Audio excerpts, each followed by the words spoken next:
Hi, welcome to Sudeep Sudu. നമുക്ക് English സംസാരിക്കാൻ വേണ്ടി പഠിക്കാൻ ഒരുപാട് കാര്യങ്ങളുണ്ട്. പക്ഷേ ബേസിക്സ് തൊട്ട് ഫണ്ടമെൻ്റൽസ് തൊട്ട് നമുക്ക് സ്റ്റാർട്ട് ചെയ്യാം. പോകെ പോകെ ഓരോന്നായി പഠിച്ച് നമുക്ക് മുമ്പോട്ട് ക്ലാസ്സുകൾ പോകാം.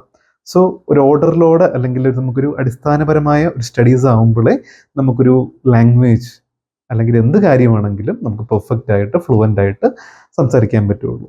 എന്ത് കാര്യം എന്തുകൊണ്ടാണ് എന്തുകൊണ്ട് ഇത് വന്നു എന്നുള്ള ക്ലാരിറ്റി നമുക്ക് വേണം. അങ്ങനെ പറയുമ്പം നമുക്ക് ബേസിക് ആയിട്ട് അറിയേണ്ട കുറച്ച് കാര്യങ്ങളാണ് ഇന്നത്തെ ക്ലാസ്സിൽ നമ്മൾ ഡിസ്കസ് ചെയ്യുന്നത്. നമുക്കിനിയും വളരെ ഡീറ്റെയിൽഡ് ആയിട്ട് യൂണിവേഴ്സൽ ട്രൂത്തുകളും അല്ലെങ്കിൽ ഇതേ വെർബ് വൺ ഉപയോഗിച്ച് പറയുന്ന സത്യങ്ങളെ പറ്റിയുള്ള കാര്യങ്ങളൊക്കെ നോക്കാം. വെർബ് വൺ എന്ന് പറയുന്നത് നമുക്കറിയാം, ഈ പ്രസന്റ് ടെൻസിലെ സിമ്പിൾ ടെൻസ് എന്ന് പറഞ്ഞാൽ എന്താ, ഏതൊരു വെർബിന്റെ സിംഗുലർ ഫോമും പ്ലൂറൽ ഫോമും. ഇപ്പൊ കുടിക്കുന്നു, കുടിക്കാറുണ്ട്, ഡ്രിങ്ക്, ഡ്രിങ്ക്സ്. ഇതാണ് ഈ ഒരു വെർബുകൾ ഉപയോഗിച്ച് പറയുന്ന കാര്യങ്ങളാണ് നമ്മളിപ്പോൾ പഠിച്ചുകൊണ്ടിരിക്കുന്നത്. പിന്നെ നമുക്ക് ഒരുപാട് ഫോം ഉണ്ട്. ഇപ്പോൾ ഒരു ഡ്രിങ്ക് എടുത്തു കഴിഞ്ഞാൽ തന്നെ എന്താ പറയുക, ഡ്രിങ്ക് എന്നുള്ള വാക്ക് ജനിക്കുന്നു, പ്ലൂറലായിട്ട് അതിൽ ഡ്രിങ്ക്സ് എന്നുള്ള സിംഗുലർ ഫോം നമ്മൾ നിർമ്മിക്കുന്നു. മലയാളത്തിൽ പക്ഷേ സിംഗിളും പ്ലൂറലും ഒന്നും വേണ്ട. ഞാൻ വെള്ളം കുടിക്കാറുണ്ട് എന്ന് പറഞ്ഞാലും അവൻ വെള്ളം കുടിക്കാറുണ്ടെന്ന് പറഞ്ഞാലും കുടിക്കാറുണ്ടെന്ന് തന്നെയാണ് വെർബ്, അല്ലേ? വ്യത്യാസങ്ങളില്ല. പക്ഷെ ഇംഗ്ലീഷിൽ അങ്ങനെയല്ല.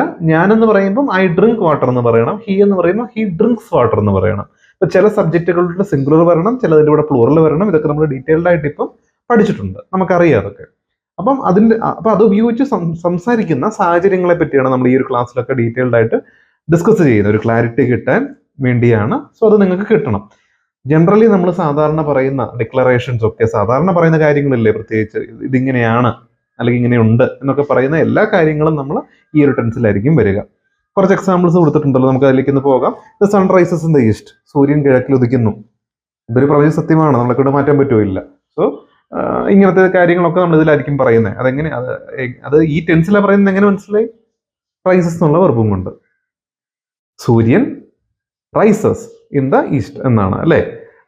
ഇനി അത് നമുക്ക് സൂര്യൻ ഉദിച്ചു എന്നാണെങ്കിൽ സൂര്യൻ റോസ് എന്ന് പറയും, അല്ലെങ്കിൽ സൂര്യൻ ഉദിക്കും എന്നാണെങ്കിൽ സൂര്യൻ വിൽ റൈസ്. ഇതിലേക്കൊന്നും അല്ല, നമ്മുടെ പ്രപഞ്ച സത്യം പറയുക.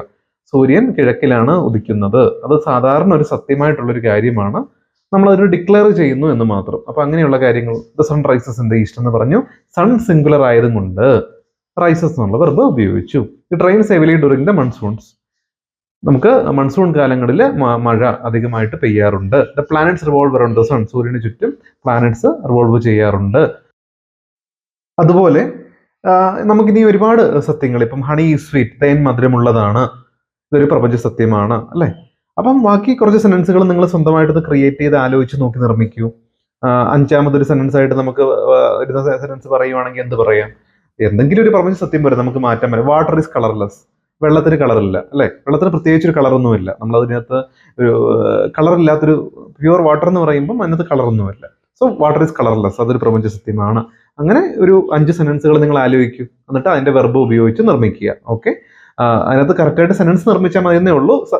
ഫോർ എക്സാമ്പിൾ, നമ്മളിപ്പം പറഞ്ഞ സെന്റൻസിൽ സൺ സൂര്യനാണ്, ഒരാളാണ്, അതുകൊണ്ട് റൈസസ് എന്നുള്ള സിംഗുലർ വെർബ് ഉപയോഗിച്ചു. ഓക്കെ, ഇറ്റ് എന്ന് പറഞ്ഞിട്ട് സിംഗുലർ പ്രൊനൗൺ ആണ്, അതുകൊണ്ട് റെയിൻസ് എന്ന് ഉപയോഗിച്ചു.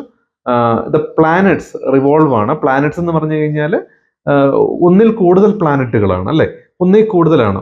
അപ്പം അതുകൊണ്ട് നമുക്ക് പ്ലൂറൽ ആയതുകൊണ്ട്, സബ്ജക്റ്റ് പ്ലൂറൽ വന്നതും കൊണ്ട് റിവോൾവ്സ് അല്ല റിവോൾവ് എന്നാണ് ഉപയോഗിച്ചിരിക്കുന്നത്. അപ്പം അവിടെ പ്ലൂറൽ വെർബ് വന്നതും കൊണ്ട് സബ്ജക്റ്റ് വന്നതും കൊണ്ട് പ്ലൂറൽ വെർബ് ഉപയോഗിച്ചു. അടുത്തത് ഹണി, തേൻ സിംഗുലർ ആണ്, അതുകൊണ്ട് ഈസ് സിംഗുലർ വെർബ് ഉപയോഗിച്ചു. ഓക്കെ, ഏകവചനമായ ക്രിയ ഉപയോഗിച്ചു, ഏകവചനമായ സബ്ജക്റ്റ് ആയതുകൊണ്ട്. സോ അങ്ങനെ അത് മാത്രം ഒന്ന് ചെക്ക് ചെയ്താൽ മതി. സബ്ജക്റ്റ് സിംഗുലർ ആണെങ്കിൽ വെർബ് സിംഗുലർ ചേർക്കുക, സബ്ജക്റ്റ് പ്ലൂറൽ ആണെങ്കിൽ വെർബ് പ്ലൂറൽ ചേർക്കുക. പിന്നെ ഐയുടെയും യുടെയും കാര്യം അറിയാലോ, ഐ യു എപ്പം വന്നാലും അതിൻ്റെ കൂടെ പ്ലൂറൽ വെർബേ വരുള്ളൂ. ഓക്കെ, അത് നമുക്കറിയാവുന്ന ഒരു നോർമൽ കാര്യമാണ്. അതങ്ങനെ തന്നെ നോക്കി ബാക്കി സെന്റൻസുകൾ നിർമ്മിക്കുക. 5 more സെന്റൻസസ് ഇപ്പം ഈ ക്ലാസ് കണ്ടുകൊണ്ട് തന്നെ നിർമ്മിച്ചോളൂ. 5 കൂടുതലോ സെന്റൻസുകൾ നിങ്ങൾക്ക് ഇപ്പോൾ ഇവിടെ നിർമ്മിക്കാം. So just pose the video and make your sentences. Okay, ഇനി നമുക്ക് ഇതുപോലെ തന്നെ പറയുന്ന നോർമലായിട്ട്, പ്രപഞ്ച സത്യം എന്നല്ല, നമ്മൾ സാധാരണ പറയുന്ന ഡിക്ലറേഷൻസ് ഒക്കെ നമുക്ക് പറയാം. ഡിക്ലറേഷൻ നമ്മൾ ഒരു പ്രസ്താവന പറയുന്നു, അത്രേ ഉള്ളൂ. സാധാരണ നമ്മുടെ ഒരു കാര്യം സത്യമായിട്ട് നമ്മൾ ഒരാളോട് പറയുന്നു. സെൽഫ് ഇൻട്രൊഡക്ഷൻ ഒക്കെ ഇതിൽ വരുന്ന കാര്യങ്ങളാണ്. അപ്പൊ നമുക്ക് അത് ഇമ്പോർട്ടന്റ് ആയതുകൊണ്ട് നമുക്കത് വേറൊരു ക്ലാസ് ആയിട്ട് തന്നെ പോകാം. ഇവിടെ ഐ എം എ ബോയ്, ഞാനൊരു ആൺകുട്ടിയാണ് എന്ന് പറയുമ്പോൾ അത് എന്നെ പറ്റിയുള്ള ഒരു സത്യമാണ്. ഐ എം എ ബോയ്, ഞാനൊരു ആൺകുട്ടിയാണ്, അല്ലേ? So it's a truth. അല്ലെങ്കിൽ I am a girl, I am a man, I am a woman, ഇതൊക്കെ പറയുന്ന സത്യങ്ങളാണ്. അപ്പം നമ്മൾ ഇന്നതാണ് എന്ന് പറയുന്നത്, ആണ് എന്ന് പറയാൻ വേണ്ടി ഈസ്, ആം, ആർ എന്നുള്ള 3 വാക്കുകളാണ് നമ്മൾ ഉപയോഗിക്കുന്നത്, അല്ലേ? നമ്മൾ കഴിഞ്ഞ ക്ലാസ്സിൽ ഈസ്, ആം, ആറിന്റെ ക്ലാസ്സിൽ വളരെ ഡീറ്റെയിൽഡ് ആയിട്ട് നോക്കിയിട്ടുണ്ട്. അത് ഞാൻ ജസ്റ്റ് ഒന്ന് പറഞ്ഞതേ ഉള്ളൂ. ഐ എം ബോയ്, ഞാൻ ഒരു ആൺകുട്ടിയാണ്. ഹീസ് എൻ എഞ്ചിനീയർ, അവനൊരു എഞ്ചിനീയർ ആണ്, അല്ലേ? അപ്പം ബോയ് എന്ന് വന്നൊരു കൺസണന്റ് സൗണ്ട് ആയതുകൊണ്ട് എ ഉപയോഗിച്ചു. എഞ്ചിനീയർ എന്ന് പറയുമ്പോൾ എ എന്നുള്ള വാക്കിലാണ് എഞ്ചിനീയർ തുടങ്ങുന്നത്, ഒരു വവൽ സൗണ്ട് ആണ്, അതുകൊണ്ട് നമ്മൾ ആൻ ഉപയോഗിച്ചു. അപ്പം ആർട്ടിക്കിളിന്റെ ക്ലാസ് വരുമ്പോൾ ഇത് ഡീറ്റെയിൽഡ് ആയിട്ട് നിങ്ങൾ എ ആൻ ഒക്കെ എപ്പോൾ ഉപയോഗിക്കണം എന്ന് കറക്റ്റ് ആയിട്ട് നിങ്ങൾക്ക് പഠിക്കാൻ പറ്റും. സോ നിങ്ങൾക്ക് ക്ലാസ്സുകൾ മുമ്പോട്ട് വരുന്നുണ്ട്. ദേ ആർ ഡോക്ടേഴ്സ്, അപ്പം അവർ ഡോക്ടർമാരാണ്. ഓക്കെ, അപ്പം അങ്ങനെ അതൊരു സത്യമാണ്, അവർ ഡോക്ടർമാരാണ്, അവരെ പറ്റിയുള്ള ഒരു സത്യമാണ്, അല്ലേ? അപ്പൊ അങ്ങനെയുള്ള സത്യമോ പ്രസ്താവനകളോ ഒക്കെ നമ്മൾ ഇതിലാണല്ലോ പറയുന്നത്. സാധാരണ ഇന്നതാള് ഇന്നതാണ്, ഞാൻ ഇന്നതാണ്, അവരിന്നതാണ്, ഇതിന്നതാണ്, നമ്മൾ പറയുന്ന എല്ലാ കാര്യങ്ങളും ഇത് തന്നെയായിരിക്കും. ഓക്കെ, ഇന്നതാണ്, ആണ് എന്ന് പറയുമ്പോൾ ഈസ്, ആമാർ ഉപയോഗിച്ച് നമ്മൾ മാറി മാറി ഇത് പറഞ്ഞുകൊണ്ടേ ഇരിക്കും. സോ ഇവിടെ വന്നേക്കുന്ന വേറൊന്നുമല്ല, ഐ എം എ ബോയ്, ഐയുടെ കൂടെ ആം ചേർക്കണം, ആണെന്ന് പറയാൻ. ഹി ആയതും കൊണ്ട് ഈസ് ചേർക്കണം, ആണെന്ന് പറയാൻ. ദേ, അവർ എന്ന് പറയുമ്പോൾ ഒന്നിൽ കൂടുതലുണ്ട്, പ്ലൂറലാണ്, അതിൻ്റെ കൂടെ ആറ് ചേർക്കണം. ഓക്കെ, ഇന്നത്തെ ആമും ഈസും സിംഗുലർ ആണ്, ആറ് പ്ലൂറൽ വെർബും ആണ്, അത്രേ ഉള്ളൂ. ഇനി ഐ ലവ് സ്വീറ്റ്സ്, എനിക്ക് മധുരം ഇഷ്ടമാണ്, മധുര പലഹാരങ്ങൾ ഇഷ്ടമാണ്. ഐ ലവ് സ്വീറ്റ്സ് എൻ്റെ ഒരു സത്യമാണ്, അല്ലെ? ഞാൻ ഒരാളോട് പറയുന്നത് ഐ ലവ് സ്വീറ്റ്സ്, ലൈക്ക്. അപ്പോൾ ഒരാളോട് ചോദിച്ചു വാട്ട് യു ലൈക്ക് നോർമലി, അപ്പം അല്ലെങ്കിൽ what food do you like, അപ്പം ഞാൻ പറഞ്ഞു ഒരു കുറേ കാര്യങ്ങളിൽ ഐ ലവ് സ്വീറ്റ്സ്, എനിക്ക് സ്വീറ്റ്സ് ഇഷ്ടമാണ്, നമ്മൾ സാധാരണ പറയുന്ന ഒരു കാര്യം, അത്രേ ഉള്ളൂ. അപ്പോൾ അവിടെ ഐ ആയതും കൊണ്ട് ഇഷ്ടമാണ് എന്ന് പറയാൻ വേണ്ടി ലവ് ഉപയോഗിക്കാം, ലൈക്സ്, ലവ്സ് ഉപയോഗിക്കാം.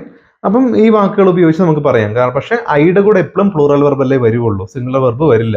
അതുകൊണ്ട് ഐ ലവ് സ്വീറ്റ്സ്. ചില ചെറിയ കുട്ടികളല്ലേ, വലിയ വലിയ പിള്ളേരുടെ കൂടെ മാത്രമേ കൂട്ടുകൂടുകയുള്ളൂ, അങ്ങനെയുള്ള ചെറിയ പിള്ളേരൊക്കെ നമുക്ക് കാണത്തില്ലേ? അതുപോലെയാണ് ഈ ഐയുടെ കാര്യം. ഐ കാര്യം സിംഗുലർ ആണ്, അതിൻ്റെ കൂടെ ഐ ലവ്സ് എന്നാണ് ശരിക്കും വരേണ്ടത് നമ്മൾ പഠിച്ച രീതിക്ക്. പക്ഷെ ഐ യു എന്ന് പറഞ്ഞ 2 കഥാപാത്രങ്ങൾ ഒരിക്കലും ഗ്രാമർ റൂൾസ് കറക്റ്റായിട്ട് ഫോളോ ചെയ്യാത്തവരാണ്. അതിൻ്റെ കൂടെ എപ്പോഴും പ്ലൂറലേ വരുവുള്ളൂ, അത് ചോദ്യമില്ല, അത് അങ്ങനെ പഠിക്കുക എന്നുള്ളതേ ഉള്ളൂ. So I love sweets. Okay, രണ്ടാമത് ഗ്രാമർ റൂൾ ഫോളോ ചെയ്യുന്ന ഒരാൾ വിടുന്നു. ഷീ, അവൾക്ക് ഐസ്ക്രീം ഇഷ്ടമാണ്, പക്ഷെ ഷീ ലവ്സ് ഐസ്ക്രീം. ഇവിടെ നമുക്ക് ആ ഒരു കറക്റ്റ് യൂസേജ് ആണ്. ഷീ സിംഗുലർ വെർബ് സബ്ജക്റ്റ് ആയതുകൊണ്ട് സിംഗുലർ വെർബ് ലവ്സ് തന്നെ വന്നു. ഇനി Advait speaks English, Advait English സംസാരിക്കാറുണ്ട്, അത് അദ്വൈതിനെ പറ്റിയുള്ള ഒരു സത്യമാണ്.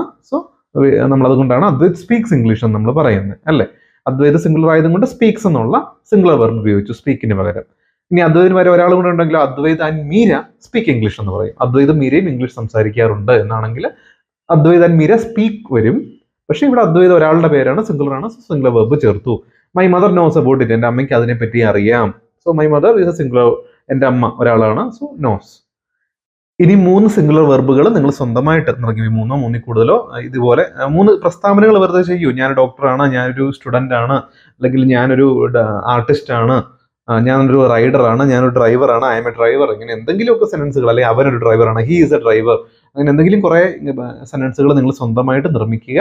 ഇപ്പം തന്നെ ഈ വീഡിയോ പോസ്റ്റ് ചെയ്തിട്ട് നിങ്ങൾ സ്വന്തമായിട്ട് ഒരു പേപ്പറിലോ അല്ലെങ്കിൽ ഒരു നോട്ടിലോ എങ്ങനെയാണെങ്കിലും നിർമ്മിക്കൂ. കാരണം നമുക്ക് ഈ കൂട്ടത്തിൽ തന്നെ നിർമ്മിച്ച് പോട്ടെ. അപ്പൊ ഈ ഒരു കാര്യങ്ങൾ നിങ്ങൾക്ക് തറവാകട്ടെ. നമുക്ക് ആണ് എന്ന് പറയാൻ വേണ്ടി പിന്നെ പലരും ചെറിയ ചെറിയ കാര്യങ്ങൾ പറയാൻ കൺഫ്യൂസ്ഡ് ആണെന്ന് കാണുന്നുണ്ട്, ഇത് എങ്ങനെ പറയണം എന്നോർത്ത്. നമുക്ക് ഞാൻ അതിൻ്റെ ആവശ്യമില്ല. We know how to speak it right. I study English in Sudeep's English. അപ്പം ഞാൻ സുദീപ്സ് ഇംഗ്ലീഷിൽ ഞാൻ ഇംഗ്ലീഷ് പഠിക്കുന്നു. നമ്മൾ ഇപ്പോൾ നിങ്ങൾ ചെയ്തുകൊണ്ടിരിക്കുന്ന ഒരു കാര്യമാണ്, അതൊരു ട്രൂത്താണ്. അപ്പോൾ അതുപോലെ ബാക്കി കുറച്ച് സെൻറ്റൻസുകൾ നിങ്ങൾ സ്വന്തമായിട്ട് നിർമ്മിക്കുക ഇതിൻ്റെ കൂടെ തന്നെ. എന്നിട്ട് ഇങ്ങനെയുള്ള പ്രസ്താവനകളും എല്ലാം ഇപ്പോൾ നിങ്ങൾക്ക് കറക്റ്റായിട്ട് ചെയ്യാൻ അറിയാം. പിന്നെ കൂടുതൽ ചിന്തിക്കേണ്ട ആവശ്യമില്ല, ഒരുപാട് ചിന്തിക്കേണ്ട ആവശ്യമില്ല. ഇപ്പോൾ ഐ ലൈക്ക് ഐസ്ക്രീം എന്ന് പറയാം. ഇനി ഐ ആം ലൈക്കിംഗ് ആണോ, ഐ ലൈക്ഡ് ആണോ എന്ന് ഇങ്ങനെ കൂടുതൽ ചിന്തിക്കേണ്ട ആവശ്യമില്ല. കാരണം you know how to use it right. അതൊന്നും അവിടെ നമുക്ക് ആവശ്യമില്ല. ലൈക്ക് അല്ലെങ്കിൽ ലൈക്സ്, ഈ 2 വെർബ് സാധാരണ നമ്മൾ സത്യമായിട്ട് പറയുന്ന കാര്യങ്ങൾക്കും ഈ പ്രസ്താവനകൾക്കൊക്കെ വരുള്ളൂ. മലയാളത്തിൽ പറയുമ്പം എനിക്കിഷ്ടമാണ് എന്ന് പറയാൻ വേണ്ടി, അല്ലെങ്കിൽ ഞാനിങ്ങനെ ചെയ്യാറുണ്ട് എന്ന് പറയാൻ വേണ്ടി നമുക്ക് ഈ 2 വെർബുകളെ വരുവുള്ളൂ. സോ നിങ്ങൾക്കത് ക്ലിയർ ആണെന്ന് ഞാനിപ്പോൾ വിശ്വസിക്കുന്നു. ഓക്കെ, അപ്പം ഈ ക്ലാസ് എല്ലാവരും ഡീറ്റെയിൽ ആയിട്ട് കാണും. വളരെ ഡീറ്റെയിൽഡ് ആയിട്ട് ഇന്ന് പഠിച്ച യൂണിവേഴ്സൽ ട്രൂത്തും ഈ ഒരു നോർമൽ സത്യങ്ങളും ഒക്കെ മനസ്സിലിരുത്തി പഠിച്ച് കംപ്ലീറ്റ് ചെയ്യുക. ഓക്കെ, സോ ഇതിൻ്റെ കണ്ടിന്യൂവേഷനുകളായിട്ടാണ് നമ്മൾ മുമ്പോട്ട് പോകുന്നത്. So don't worry about it. അപ്പം നമുക്കിനി അടുത്ത ക്ലാസ്സിൽ കണ്ടിന്യൂവേഷനായിട്ട് കാണാം. നമ്മളിനി ഈ പഠിച്ച കാര്യങ്ങൾ അപ്ലൈ ചെയ്യുന്ന സാഹചര്യങ്ങളെപ്പറ്റി ഓരോ സാഹചര്യങ്ങളും ഡീറ്റെയിൽഡ് ആയിട്ട് പഠിച്ചു പോവുകയാണ്. നമുക്കിപ്പം പഠിച്ച വെർബുകളും ഇപ്പം പഠിച്ച സിംഗുലർ ആൻഡ് പ്ലൂറൽ വെർബുകളും ഒരു സെന്റൻസ് ഉണ്ടാക്കുന്നതൊക്കെ നമ്മൾ പഠിച്ചു. ഇനി നമുക്കത് ഉപയോഗിക്കുന്ന സാഹചര്യങ്ങളുണ്ട്. സാഹചര്യങ്ങൾ പഠിക്കണം നമുക്ക് കുറച്ചുകൂടി എളുപ്പമാവും. ഇന്ന സാഹചര്യത്തിൽ ഇങ്ങനെ തന്നെയാണ് നമുക്ക് പറയേണ്ടതെന്നൊരു ഉറപ്പ് നമുക്ക് കിട്ടും. അതിൻ്റെ ഫസ്റ്റ് സിറ്റുവേഷൻ ആണ് നമ്മൾ ഇന്ന് പഠിക്കുന്നത്.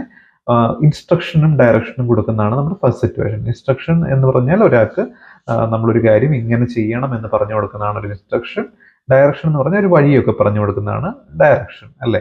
അപ്പൊ ഈ രണ്ട് കാര്യങ്ങളും നമ്മൾ ചില ഉപദേശം പോലെയോ അല്ലെങ്കിൽ നമ്മളൊരു ഇങ്ങനെ ചെയ്യണം എന്ന് നിർദ്ദേശങ്ങളൊക്കെ കൊടുക്കുന്നത് ആണ് ഈ ഇന്നത്തെ ക്ലാസ്സിൽ നമ്മൾ പഠിക്കുന്നത്. അതൊക്കെ നമ്മൾ ഇത്രയും നാളും പഠിച്ചുകൊണ്ടിരുന്ന ഈ വെർബുകളും ഈ സബ്ജക്റ്റുകളും ഈ സെന്റൻസ് ഫോർമേഷൻ ഉപയോഗിച്ചാണ് നമ്മൾ പറയേണ്ടത്. സോ നമുക്ക് വളരെ ഡീറ്റെയിൽഡ് ആയിട്ട് ഇന്ന് നമുക്ക് ഇൻസ്ട്രക്ഷൻ ഡയറക്ഷൻ പഠിക്കാം. അത് കഴിഞ്ഞിട്ട് മുമ്പോട്ടുള്ള ക്ലാസ്സുകളിൽ ഓരോരോ സിറ്റുവേഷനായിട്ട് നമുക്കിങ്ങനെ കടന്നു പോകാം. So wish you all the best. നമ്മൾ കൊടുക്കേണ്ട നിർദ്ദേശങ്ങൾ അല്ലെങ്കിൽ ഡയറക്ഷൻസ്, നമുക്കൊരാൾക്ക് വഴി പറഞ്ഞു കൊടുക്കണം അല്ലെങ്കിൽ നമുക്കൊരു നിർദ്ദേശം കൊടുക്കണം. അതൊക്കെ നമ്മൾ പറയേണ്ടത് എങ്ങനെയാണെന്നാണ്. ഓക്കെ, ഇതൊക്കെ നമ്മൾ പഠിച്ച ഏകവചന ബഹുവചനായ വെർബുകൾ തന്നെയാണ് ഇതിലൊക്കെ ഉപയോഗിക്കുന്നത്. ഓക്കെ, നമ്മൾ അതിനകത്തുള്ള ബഹുവചനമായ പ്ലൂറൽ വെർബുകളാണ് നമ്മൾ ഇൻസ്ട്രക്ഷൻസ് കൊടുക്കാൻ വേണ്ടി ജനറലി ഉപയോഗിക്കുന്നത്. ഇൻസ്ട്രക്ഷൻസ്, നിർദ്ദേശങ്ങൾ കൊടുക്കാൻ വേണ്ടിയാണ് നമ്മൾ ഈ കാര്യങ്ങൾ, നമ്മൾ ഇത് പറയുന്ന എല്ലാ കാര്യങ്ങളും നമ്മൾ ഡിസ്കസ് ചെയ്യുന്നത്. ഓക്കെ, ആദ്യമായിട്ട് സ്റ്റഡി വെൽ എന്ന് പറഞ്ഞാൽ നന്നായി പഠിക്കുക എന്നാണ് അർത്ഥം. സ്റ്റഡി എന്ന് പറഞ്ഞാൽ പഠിക്കുക, വെൽ എന്ന് പറഞ്ഞാൽ നന്നായി. അപ്പൊ നോർമലി നമ്മൾ പറയുന്ന ഒരു കാര്യമാണ് നന്നായി പഠിക്കണം, നന്നായി പഠിക്കുക അല്ലെങ്കിൽ നന്നായി പഠിച്ചോണം, സ്റ്റഡി വെൽ എന്ന് നമുക്ക് കൊടുക്കാൻ പറ്റുന്ന നിർദ്ദേശം അല്ലെങ്കിൽ ഒരു ഉപദേശമാണ് സ്റ്റഡി വെൽ. ഉപദേശങ്ങളും നിർദ്ദേശങ്ങളൊക്കെയാണ് ഇതെല്ലാം. റൈറ്റ് നീറ്റ്ലി, വൃത്തിയായി എഴുതുക. ഒരു കുട്ടി വൃത്തിയായിട്ട് എഴുതുന്നില്ല, അപ്പൊ നമ്മൾ പറയും റൈറ്റ് നീറ്റ്ലി എന്ന് പറഞ്ഞാൽ മതി. റൈറ്റ് നീറ്റ്ലി, അത് സെന്റൻസ് കംപ്ലീറ്റ് ആണ്. അപ്പൊ വൃത്തിയായി എഴുതുക എന്നാണ് അർത്ഥം. അപ്പൊ ഇവിടെ ഒക്കെ വേറൊരു കാര്യമുണ്ട്. ഈ സെന്റൻസിന്റെ ഇവിടെ യു റൈറ്റ് നീറ്റ്ലി എന്നാണ് ശരിക്കും ഈ സെന്റൻസ്. നീ വൃത്തിയായി എഴുതുക എന്നാണ്. പിന്നെ ഇപ്പം ഞാൻ നിങ്ങളെ കണ്ടുകൊണ്ടിരിക്കുകയാണ്, അപ്പം ഞാൻ വീണ്ടും യു റൈറ്റ് നീറ്റ്ലി എന്ന് പറയേണ്ട ആവശ്യമില്ല. ജസ്റ്റ് റൈറ്റ് നീറ്റ്ലി എന്ന് പറഞ്ഞാലും എന്റെ കണ്ണ് നിങ്ങളെയാണ് നോക്കുന്നത്, അപ്പൊ നിങ്ങളോടാണ് സംസാരിക്കുന്നത് മനസ്സിലാവും. അപ്പൊ അതുകൊണ്ടാണ് ഇവിടെ യു ഇവിടെ സെപ്പറേറ്റ് ആയിട്ട് എഴുതാത്തത്. പിന്നെ നിങ്ങൾ ഇത്ര ചിന്തിക്കേണ്ട ആവശ്യമില്ല, ചുമ്മാ റൈറ്റ് നീറ്റ്ലി എന്ന് പഠിച്ചു പോയാൽ മതി. ഞാൻ പിന്നെ ഇതിന്റെ ഒരു ഗ്രാമാറ്റിക്കൽ വശം പറഞ്ഞെന്ന് മാത്രം. ഇവിടെ ഒക്കെ ഒരു ഒളിഞ്ഞിരിക്കുന്ന ഒരു യു ഉണ്ട്. You study well, you write neatly, you keep silence, you hands up, you attention, you stand at ease, you come here, you go away, you board the bus, you reach safely. ഒളിഞ്ഞിരിക്കുന്ന ഒരു you ഉണ്ട്. പക്ഷെ അവിടെ U നിങ്ങൾ എഴുതിയാലും എഴുതിയില്ലെങ്കിലും ഒരേപോലെയാണ്. കാരണം പറഞ്ഞാലും ഇല്ലെങ്കിലും അതിന് പ്രത്യേകിച്ച് കാര്യമൊന്നുമില്ല, ഗുണമൊന്നുമില്ല. നമ്മൾ പറയുന്ന അത് കാര്യം മനസ്സിലായാൽ മതി. ഓക്കെ, അതുകൊണ്ട് നമ്മൾ സാധാരണ യു എഴുതാറില്ല എന്ന് മാത്രം. ഓക്കെ, കീപ് സൈലൻസ്, നിശബ്ദത പാലിക്കുക. കീപ് സൈലൻസ്, കീപ്പ് എന്ന് പറഞ്ഞാൽ പാലിക്കുക, നിശബ്ദത. കീപ് സൈലൻസ്, നിശബ്ദത പാലിക്കുക. ഹാൻഡ്സ് അപ്പ്, കൈകൾ ഉയർത്തുക. ഹാൻഡ്സ് അപ്പ്, കൈകൾ ഉയർത്തുക. അറ്റൻഷൻ, നമ്മൾ അറ്റൻഷൻ എന്ന് പറഞ്ഞാൽ ശ്രദ്ധിക്കുക എന്നാണ് അർത്ഥം. ഇപ്പൊ നമ്മൾ റെയിൽവേ സ്റ്റേഷനിൽ നിൽക്കുന്നു അല്ലെങ്കിൽ ഒരു ബസ് സ്റ്റോപ്പിൽ നിൽക്കുന്നു, അറ്റൻഷൻ പ്ലീസ് എന്ന് പറയാം ആദ്യം, അല്ലെ? ദയവായി ശ്രദ്ധിക്കുക എന്നാണ് അവർ പറയുന്നത്, അല്ലെ? അത് കഴിഞ്ഞിട്ടൊരു ഈ ട്രെയിൻ ഇന്ന സമയത്ത് ഇന്ന സ്ഥലത്തേക്ക് പോകുന്നു എന്നൊരു നോട്ടിഫിക്കേഷനോ അല്ലെങ്കിൽ ഒരു ഡയറക്ഷനോ എന്തെങ്കിലും പറയുന്ന ഇൻസ്ട്രക്ഷനോ അവർ പറയുന്നുണ്ടായിരിക്കും. അപ്പം ആദ്യം പറയുന്നത് എന്താണ്? യുവർ അറ്റൻഷൻ പ്ലീസ് എന്നായിരിക്കും. അപ്പം അറ്റൻഷൻ, ശ്രദ്ധിക്കുക എന്നാണ് അർത്ഥം. സ്റ്റാൻഡ് അറ്റ് ഈസ് എന്നാണ്, എന്ന് പറഞ്ഞാൽ സ്വസ്ഥമായി നിൽക്കുക, സ്വസ്ഥമായി നിൽക്കുക, ഫ്രീ ആയിട്ട് നിൽക്കുക, ഫ്രീ ആയിട്ട് ബലം പിടിക്കാതെ ഫ്രീ ആയിട്ട് നിൽക്കുക എന്നാണ് സ്റ്റാൻഡ് അറ്റ് ഈസ് എന്ന് പറഞ്ഞാൽ അതിന്റെ അർത്ഥം. സ്വസ്ഥമായിട്ട് ഫ്രീ ആയിട്ട് നിൽക്കൂ എന്നാണ് അതിന്റെ അർത്ഥം. കം ഹിയർ, ഇവിടെ വരൂ. ഗോ അവേ, ദൂരെ പോകൂ. ബോർഡ് ദ ബസ്, ബസ്സിൽ കയറൂ. റീച്ച് സേഫ്, റീച്ച് സേഫ്, സുരക്ഷിതമായി എത്തിച്ചേരുക എന്നാണ് അർത്ഥം. ക്ലോസ് ദി ഡോർ, വാതിൽ അടയ്ക്കുക. ഇത് നമുക്ക് ഇൻസ്ട്രക്ഷൻസ് ആണ്. കം ഹോം, വീട്ടിലേക്ക് വരൂ. ഗോ ടു സ്കൂൾ, സ്കൂളിലേക്ക് പോകൂ. ടേൺ ലെഫ്റ്റ്, ഇടത്തേക്ക് തിരിയൂ. ടേൺ റൈറ്റ്, വലത്തേക്ക് തിരിയൂ. ഓക്കെ, ഗോ സ്ട്രൈറ്റ്, നേരെ പോകൂ. അപ്പം ഇതൊക്കെ നമ്മുടെ ഡയറക്ഷൻസ് ആണ്, അല്ലെ? ഈ കാര്യങ്ങളൊക്കെ നമ്മൾ പറയേണ്ടത് ഇങ്ങനെയാണ്. ഇതേ വെർബുകളൊക്കെ തന്നെയാണ് നമ്മൾ ഇവിടെ ഒക്കെ ഉപയോഗിച്ചേക്കുന്നത്, അല്ലെ? ഇവിടെ നമ്മൾ കം ഉപയോഗിച്ചു, നമ്മൾ കമ്മിനെ പറ്റി പഠിച്ചു. നമ്മൾ വെർബ് 1 ആണ്, V1 ആണ് ഉപയോഗിച്ചതൊക്കെ. നമ്മൾ പഠിച്ച 2 ട്രിങ്ക് ഡ്രിങ്ക്സ് പോലെ കം കംസ്, ആ കമ്മാണ് ഉപയോഗിച്ചിരിക്കുന്നത്. പ്ലൂറൽ വെർബുകളാണ്. അപ്പം ഇതിൽ നമ്മൾ മനസ്സിലാക്കേണ്ടത് ഇങ്ങനെ ഉപദേശങ്ങളോ ഇൻസ്ട്രക്ഷൻസോ ഡയറക്ഷൻസോ ഒക്കെ കൊടുക്കുമ്പോൾ നമ്മൾ എപ്പോഴും ഉപയോഗിക്കുന്ന പ്ലൂറൽ വെർബാണ്. എന്ത് വെർബാണ്? പ്ലൂറൽ വെർബ്, ബഹുവചനമായ വെർബ്. ഒരിക്കലും ഇവിടെ റൈറ്റ്സ് ഇല്ല, ഇവിടെ കീപ്സ് ഇല്ല, അതൊക്കെ ഒന്നും നമുക്ക് ഇല്ല അല്ലെ, അപ്പാണ്. അപ്പൊ നമുക്ക് അങ്ങനത്തെ കാര്യങ്ങളൊന്നുമില്ല. അപ്പൊ നമുക്ക് അങ്ങനത്തെ വെർബുകൾ ഗോ ആണ്, ഗോസ് ഇല്ല, കം ആണ്, കംസ് ഇല്ല, ഗോഡ്സ് ഇല്ല, അങ്ങനെ. അപ്പൊ മനസ്സിലാക്കേണ്ടത് ഇങ്ങനെ ഇൻസ്ട്രക്ഷൻസ് ഒക്കെ കൊടുക്കുമ്പോൾ നമ്മൾ പ്ലൂറൽ വെർബുകളാണ് ഉപയോഗിക്കേണ്ടത്, എല്ലായിടത്തും പ്ലൂറൽ, ബഹുവചനം. സോ ഇങ്ങനെയൊക്കെ പറഞ്ഞാൽ മതി. അങ്ങനെ നമ്മൾ ഇന്നത്തെ ക്ലാസ്സിൽ വളരെ ഡീറ്റെയിൽഡ് ആയിട്ട് എങ്ങനെയാണ് ഇൻസ്ട്രക്ഷൻസും ഡയറക്ഷൻസും കൊടുക്കുന്നത് നമ്മൾ പഠിച്ചു. ഈ ഒരു സിറ്റുവേഷനാണ് നോക്കിയത്. അടുത്ത ക്ലാസ്സിൽ നമുക്ക് അടുത്തൊരു സിറ്റുവേഷനായിട്ട് കാണാം. സോ എല്ലാവരും ക്ലാസ്സുകൾ ഡീറ്റെയിൽഡ് ആയിട്ട് കണ്ട് ഓർത്ത് വെച്ച് പഠിക്കാൻ ശ്രമിക്കുക. Wish you all the best. Thank you.